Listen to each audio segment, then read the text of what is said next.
I had this close friend of mine in high school, pangalanan na lang natin siyang Jolly. Actually, junior ko siya.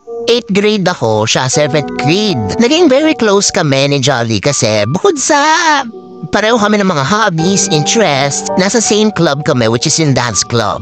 Matalino siya, maganda, she knows how to play the guitar, she sings well. Tapos, she has a light aura, kaya nga a lot of people like her. Though maliit lang yung school namin nun, isa siya sa mga popular kids. Alam niyo kung titignan niyo siya, parang wala talaga siyang problema. Kasi nga, very light lang yung aura niya. Given na rin na super jolly din kasi yung galing niya. Not until one day, pumasok siya sa room niya nang may kakaiba sa kanya. Actually, hindi ko mapinpoint kung ano yon, pero masama talaga yung kutob ko at that time.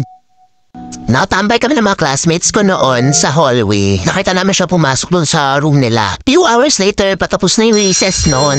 After ko mag-CR, I decided to go back to our classroom sa second floor. Saktong paglabas ko ng restroom, nakasabay ko si Jolly, tapos yung mga nasa likod ko ay yung pastor/guidance counselor namin. So, kapag naglalakad ka sa hallway, ang unang madadatnan mong room is yung kay Jolly. Tapos may dalawang room sa pagitan and then yung room namin. Bale, unang nakapasok yung guidance counselor tsaka si Jolly bago ako. Though it felt kinda strange, I've never bothered to ask kung what the hell was going on kasi napaka-gloomy talaga ng aura niya. After 30 minutes, meron kami mga naririnig na nagsisigawan tsaka nagtitiyakan sa may hallway. It turns out, mga kaklase ni Jolly.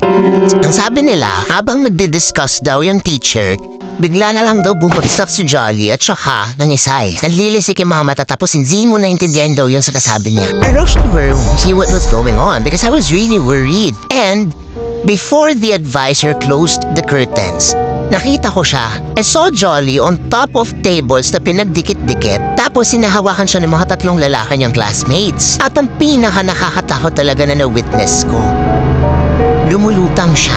Nakikita mo talagang umaangat yung katawan niya, siguro mga 3 inches, ganun. Tapos yung boses niya, ibang-iba. Ang lalim. Alam mo yung parang galing sa ilalim ng lupa. After nun, nakatuka nga lang siguro ako doon sa windows nila for like 5 seconds bago ako ilayin ng best friend ko pabalik sa classroom namin. Tatigil kami ng mga dalawang klase because of what happened. Yung mga classmates ni Jolly nagstay muna sa classroom namin bago sila pinauwi. The whole time nakatulala lang talaga ako. Natatakot, oo, pero mas nangingibabaw din kasi yung awa ko sa kanya. After na, nakita na lang namin siyang pasano SM guy classmate niya. Mas din na rin siya pumasok pagkatapos yung nangyari na yun.